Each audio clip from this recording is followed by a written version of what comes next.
Для самих ветеранов это та тема, о которой они не так охотно говорят. Поэтому многие из них просто желают нашему поколению не видеть никогда войны.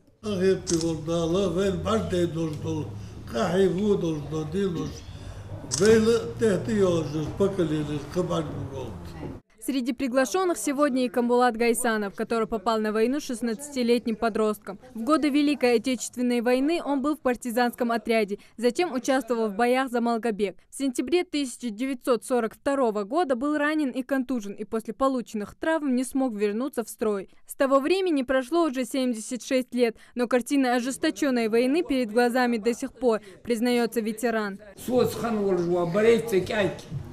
До 18 лет, брейте, деду отсюда на сегодняшний день, социализация высоваться, под вольштана 23 сутки без сознания, и черепа операция улыш, высал. Дети слушали с большим интересом ветеранов. Школьники и не представляют, через что прошли эти старики, но отлично понимают, что именно их надо благодарить за мир. Ребята подготовили для них песни и стихи.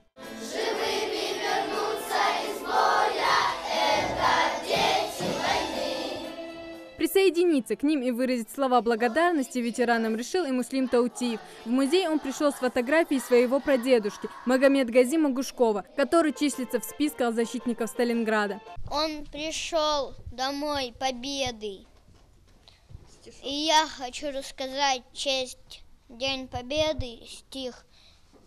Что такое День Победы? Это утренний парад. Едут танки и ракеты, марширует строй солдат. Что такое День Победы? Это праздничный салют.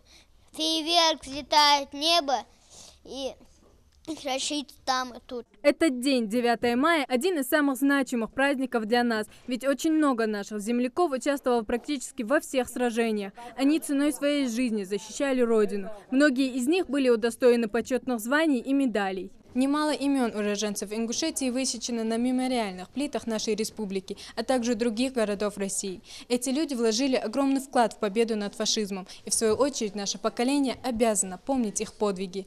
А именно такие мероприятия и способствуют сохранению памяти о наших героях. Хайди Бекбузарова, Маирбек Миржоев, Новости 24.